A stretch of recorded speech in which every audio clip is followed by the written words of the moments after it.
எங்கள் இயக்க சங்க தலைவர் உதயகுமார் சார் மாதிரி வந்தோடனே பேசி கிளம்பி வேண்டியதான். கடைசி வந்துட்டு அப்புறம் நீங்கள் டைம்னு சொல்லி உங்களுக்குன்னு சண்டை வந்து இது தவிர்க்கணும்னா நான் வந்த உடனே கிளம்புறதா நீங்கள் நல்லது. சார் சொல்லும் போல் நான் தயாரிப்பாளரும் சரி டைரக்டர் யாரும் தப்பாக நினைக்கிறீங்க, எல்லாருமே பேசும்போது 2 நிமிஷம் 3 நிமிஷம் இது மாதிரி பேசுனீங்கன்னா தான் நல்லாயிருக்கும்.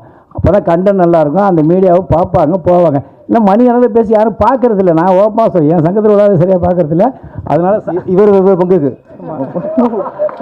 அதனால் உண்மையாக சொல்லிடணும், வேறு ஒன்றும் இல்லை. அதனால தான்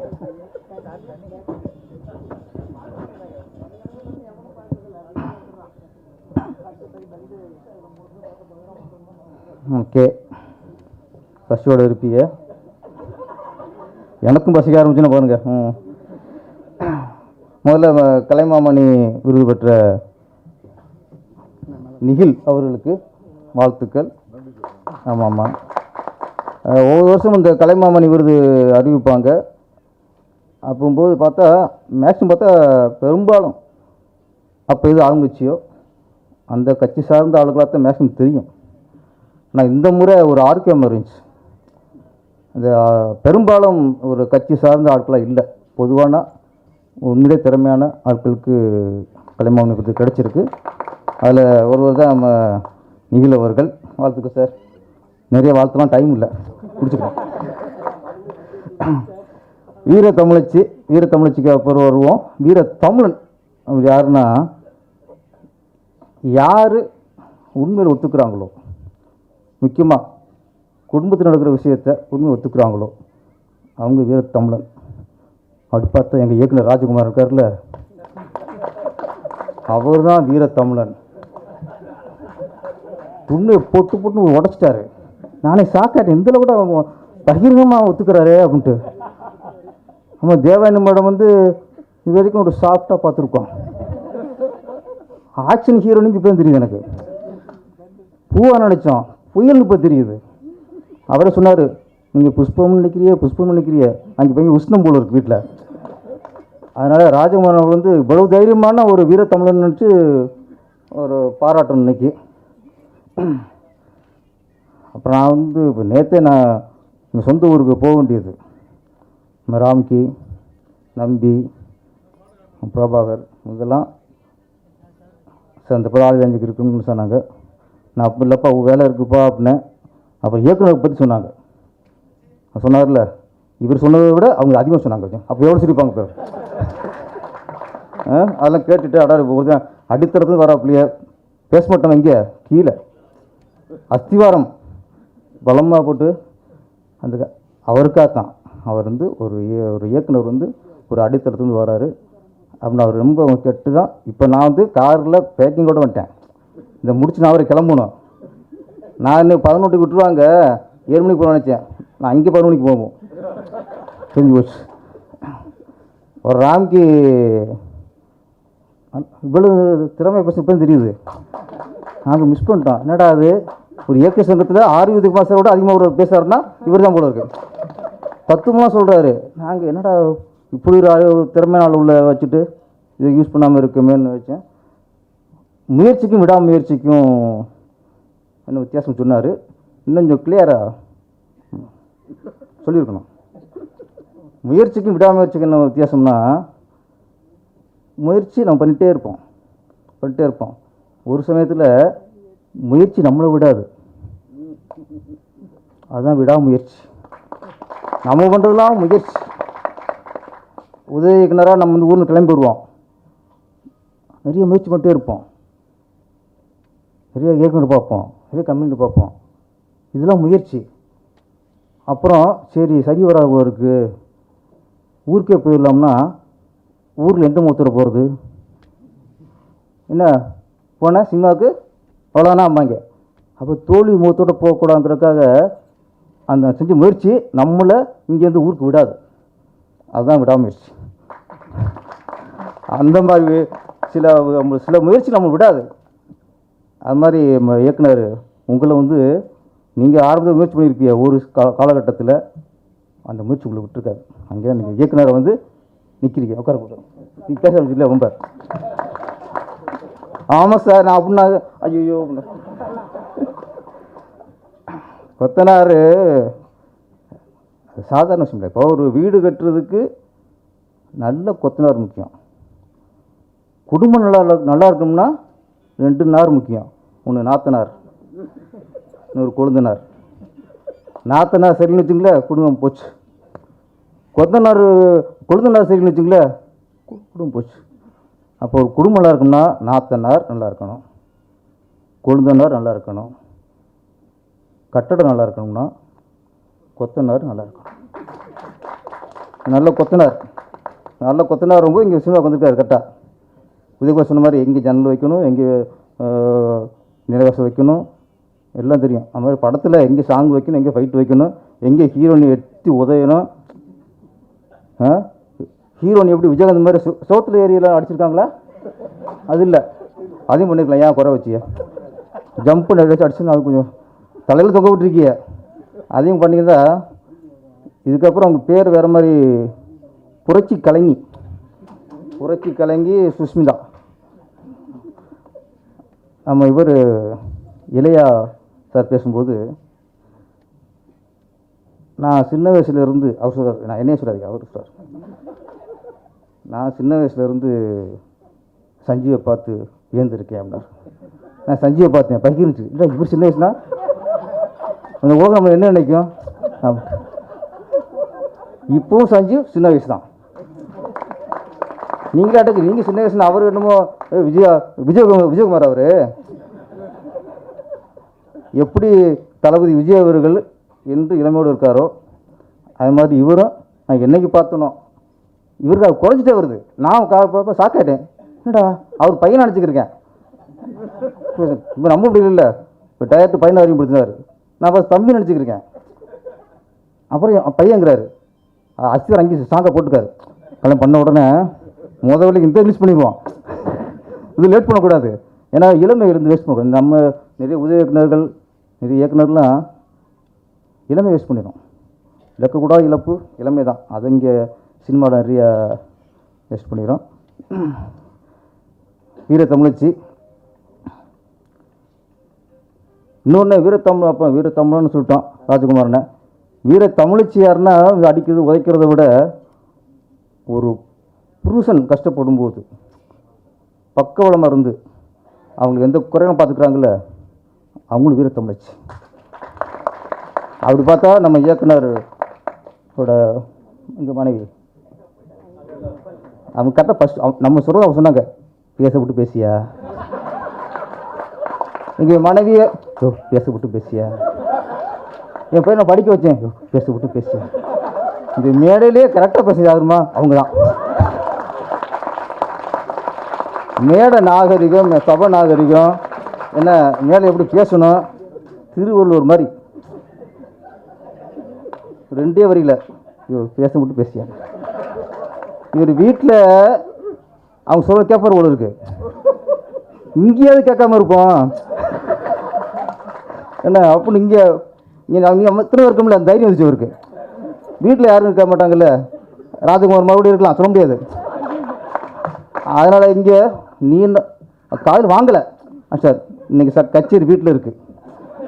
நீங்கள் வீட்டில் ஒரு விஜயகாந்த் எப்படி நீங்கள் லேடி விஜயகாந்தோ, நீங்கள் வீட்டில் உங்கள் ஒய்ஃப் தான் இன்றைக்கி லேடி விஜயகாந்த் அடிக்கிற அடியை பாருங்க. இன்றைக்கி நாளைக்கு நீங்கள் அங்கே போகணும் சமாதிட்ட. தலைவா நீ காப்பாற்று தலைவா என்ன, நாளைக்கு போய் நீங்கள் மன்றாடி அவர் ஆசீர்வாதம் நாளைக்கு தேவை உங்களுக்கு.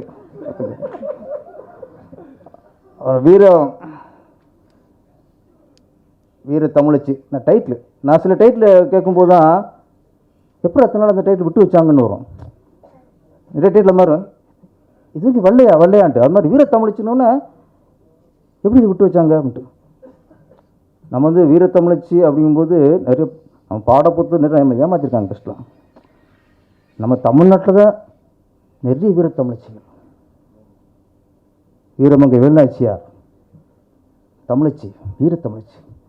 நம்ம ஆரம்பத்தில் பாடத்தில் படிக்கும்போதெல்லாம் அப்படி வீரமங்கைனாலே ஜான்சி ராணின்றாங்க, அவங்களும் வீரமங்கை தான்.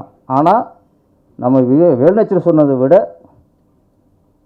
அங்கே அது அதிகம் படிச்சிட்டோம். ஆனால் இங்கே நிறைய வீர தமிழச்சிகள். இந்த காலகட்டத்துக்கு சரியான படம் இந்த வீர தமிழச்சி. நான் நம்மளே ஆக்சிடென்ட் எடுக்க ஆள் தான். ஆனால் என் படத்தை எங்கேயுமே அந்த கை விழுகாது, தலை தனியாக விழுகாது, ரத்தம்லாம் தெரிக்காது. மேக்ஸிமம் இல்லாமல் தான் எடுப்பேன். நம்ம ஆக்ஷன் டைரக்டரே இப்போ சில படத்தில் ரத்தம் தெரிக்க வந்தால் என்னோட வன்முறை அதிகமாக இருக்கும், ஒரு மாதிரி இருக்கும். ஆனால் இந்த படத்தில் அந்த லேடி விஜயகாந்த் அவர்கள் கத்தியை வச்சு கசாப்பு கடையில் குத்துற மாதிரி சக்கு சக்கு சக்குன்னு அவங்க நளின் விடுவாங்க, டக்கு டக்கு டக்குன்னு குத்து தண்ணி பிளட்டு அவங்களே தெரிக்குது. ஆனால் என்னென்னா வன்முறையாக தெரியல. இந்த நாள் குத்து குத்து விடான்னு தோணுது. ஏன்னா அந்தளவுக்கு நாடு இன்றைக்கி நாசமாக போயிருக்கு. பாலியல் வன்கொடுமை, சிறுமியில் கற்பழிக்கிறது, மாணவியில் கற்பழிக்கிறது, கல்லூரி மாணவியில் கற்பழிக்கிறது, எத்தனை நியூஸ். வீரத்தமிழச்சிங்கிறது அடிக்கிறதோ உதைக்கிறதோ ஒருத்தனை அறையிறதோ ஒருத்தனை செருப்பால் அடிக்கிறதோ இது இல்லை. வீரத்தமிழ்ச்சி யாருன்னா அண்ணா பல்கலைக்கழகத்தில் ஒரு மாணவியை ஒரு மிருகம் சிதைச்சிருச்சு. அதை வெளியே சொன்னால் நமக்கு அசிங்கமாக போயிருமே, இது வெளியே சொன்னால் நம்ம வாழ்க்கை கெட்டு போவோமேன்னு நினைக்காம சமூகத்தில் துணிஞ்சு சொன்னால் பாருங்க, அவள் தாங்க வீரத்தமிழ்ச்சி. அவள் வீரத்தமிழ்ச்சி. பொள்ளாச்சியில் கதறக்காக கற்பிச்சாங்கல்ல, ஒரு பொண்ணு காதல்னு சொன்னான்னு நம்பி போனார்ல, அவங்க ஃப்ரெண்ட்லாம் சேர்ந்து கதறிச்சு கற்பழிச்சு சின்னவனாக்கிட்டாங்களே. அந்த வாய்ஸ் அண்ணா விட்டுருங்க விட்டுருங்க. அவளை செதஞ்சு போயும் அந்த பொண்ணு வெளியே வந்து அவங்க யாருன்னு தோலை உரிச்சதில்ல, அவள் தான் வீரத்தமிழ்ச்சி. இங்கே சிலம்பு சண்டை, துப்பாக்கி சுடுறது, கராத்தே, பொண்ணு கராத்தே தெரியும், இதெல்லாம் வீரம் இல்லை. அது வீரம்ங்கிறது உடல் இல்லை, இங்கே இருக்கணும், மனசு இருக்கணும் வீரம். இந்த படத்தில் அதை தான் பார்த்தேன். வீரத்தமிழ்ச்சின்னு யாரு? ஒருத்தன் என்னை தொட்டானா வெட்டு விட்டு, ஐயோ வெளியே சொன்னா நம்ம வாழ்க்கை வருமோ, நாளைக்கு கல்யாணம் ஆகாதோ, எவனு கட்டிக்க மாட்டானோ, கட்டினா கட்டுக்காட போகிறான், தொட்டுறோம் வெட்டியா நாயர். அவன் வீரத்தமிழ்ச்சி. நமக்கு தெரிஞ்சு பல பாலியல் வன்கொடுமைகள், அது வெளியில் தெரிகிறது 10னா வெளியில் தெரியாது 1000ங்க. பயந்து போய் வெளியே சொல்ல நமக்கு தெரியும், சொல்லல எப்படி தெரியும், அப்படி சொன்ன மட்டும் தான் வெளியே தெரியுது. அப்போ சொல்லாது எத்தனை இருக்கும். வெளியே சொல்லி அந்த நாய்களுக்கெல்லாம் தண்டனை வாங்கி கொடுத்த அத்தனை பேரும் வீரத்தமிழ்ச்சிகள். ஒரு பொண்ணு வெகுண்டு விழணும், அநியாயத்துக்கு எதிராக வெகுண்டு விழணும், அதர்மத்துக்கு எதிராக வெகுண்டு விழணும், அதை சொல்கிறது தான் இந்த வீரத்தமிழ்ச்சி.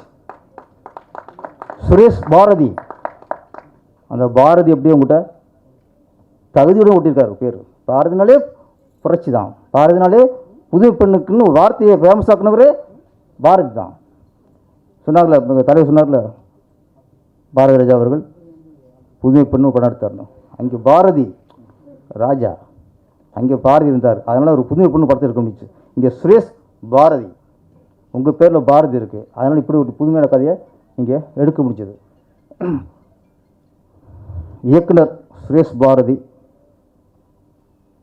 எங்கேயும் வேலை கற்றுக்கலன்னாரு, ஷூட்டிங் கூட பார்க்கலனாரு. நல்ல வேலை இப்போலாம் ஷூட்டிங் பார்த்துடாதீங்க. நீங்கள் ஷூட்டிங் எப்போ பார்க்கணுமா, அப்போ பாக்கியராஜ் படத்தை பார்க்கணும், பாரதிராஜா படம், பாலுமந்திரா படம், பார்த்திபன் சார் படம், மகேந்திர சார் படம், இப்படி படங்களை பார்த்து ஷூட்டிங் பார்க்குறது அப்போ பார்க்கணும், இப்போ பார்த்துடாதீங்க.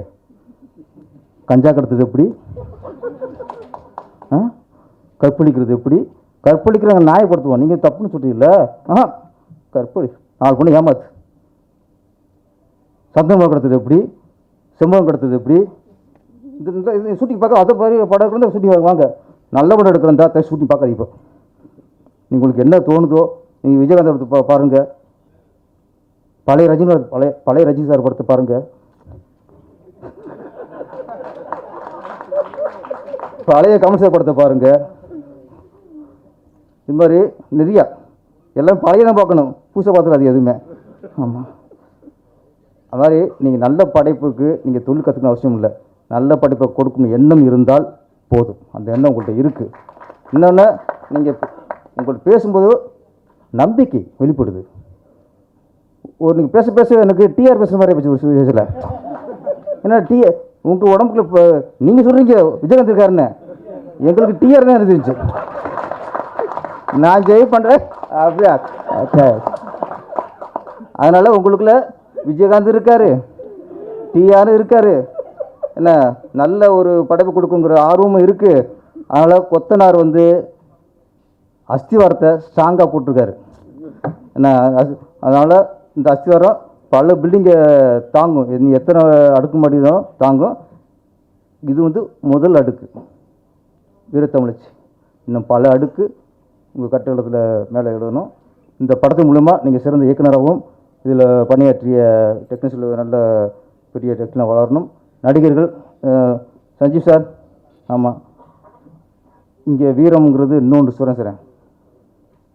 ஒரு ஹீரோயின் ஊரண்டு படத்தில் இது முக்கியத்துவம் ஹீரோயின் இதான் தெரிஞ்சும் ஹீரோக்கு நடித்தாங்கன்னா அது ஒரு வீரம் சார். ஏன்னா அதுக்கு ஒரு மனசு வேணும். இது ஹீரோயின் சார் இதில் நம்மளுக்கு என்ன வேலை இருக்குது அப்படின்னா அதுதான் நம்ம வேலை. சமூக நல்ல விஷயம் சொல்லும்போது நம்ம அதுக்கு சப்போர்ட் பண்ணணும். இந்த படத்தை பொறுத்த வரைக்கும் நான் சஞ்சீவ் சார் வந்து ஒரு ஹீரோவாக போகல, நல்ல ஒரு ஆதரவாளர், ஒரு நல்ல சப்போர்ட்டர். நான் உங்களுக்கு பார்க்குறேன். உண்மையிலே இந்த படத்தை நீங்கள் வந்து சப்போர்ட் பண்ணுது ரொம்ப நன்றி சார். எந்த அளவுக்கு விஜய்க்கு சப்போர்ட்டாக இருக்கீங்களோ அது மாதிரி இந்த படத்துக்கு நீங்கள் சப்போர்ட்டாக இருக்கீங்க. இந்த நேரத்தில் விஜய் சாருக்கு, விஜய் சார் இன்றைக்கி அரசியல் தலைவராக இருக்கலாம், ஆனால் எங்கள் சினிமா குடும்பத்தை சேர்ந்தவர். அவருக்கு ஒரு சோதனை வரும்பொழுது இந்த நேரத்தில் நாங்கள் அவருக்கு சப்போர்ட்டாக இருக்கணும். ஒரு விபத்து நடந்துருச்சு, அது எப்படி வேணா இருக்கலாம், ஆனால் இந்த நேரத்தில் அது எந்த அளவுக்கு மனசு உடைஞ்சிருக்கும்னா எங்களுக்கு தெரியும்.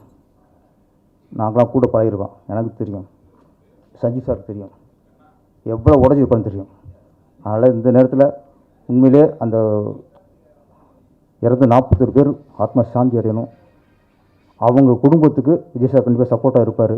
நீங்கள் கவர்மெண்ட் சப்போர்ட்டாக இருக்குது, எல்லாருமே இன்றைக்கி ஆறுதலாக இருக்காங்க. முன்னால் ஆறுதலாக இருக்கிறது உங்களுக்கு இப்போ ஆறுதல் பரிசு மாதிரி போச்சு.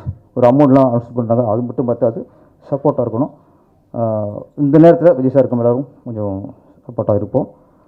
இந்த படம் வெற்றியடைய, மிகப்பெரிய வெற்றியடைய என்னுடைய மனமார்ந்த வாழ்த்துக்கள். நன்றி, வணக்கம்.